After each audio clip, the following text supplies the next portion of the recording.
જમાઈ સાસુને લઈને ફરાર થઈ ગયો એવું આવ્યું છે. આ તો કઈક અલગ જ ચાલ્યું છે નહીં? ખરેખર એવું આવ્યું છે. અમે વાંચ્યું હતું પેપરમાં.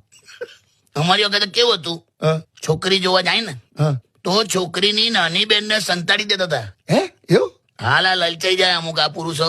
એવું એવા તો કેટલાય દાખલા છે. જે છોકરી જોવા આવ્યો હોય એને કેન્સલ કરીને એની નાની બેનને પ્રપોઝલ મૂકી દે. શું વાત કરો છો? હા, પુરુષના મગજમાં ખબર નહીં હું થઈ જાય આમ કે ઘરમાં બિરયાની છે તો મને કેમ વઘારેલો ભાત આપો છે એમ.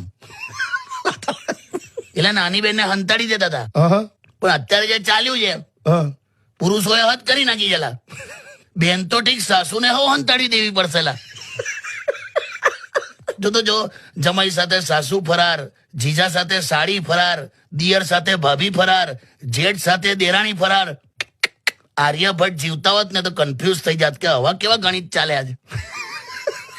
ક્યાં આવ્યા ભટ્ટ તમે? તારે મેં તો એવું નક્કી કર્યું છે કે હું છોકરી જોવા જાઉં ને જે દિવસે હા તમને લેતો જઈશ. હું કહીશ કે અમારા કાકા છે, હા, અને પછી છે ને તમારે ડાયરેક્ટ બેવડા હાથે વાત કરી લેવાની. શું કરવાની? એટલે તમારે પ્રપોઝ કરવું હતું આમ આટલું જ કરવાનું.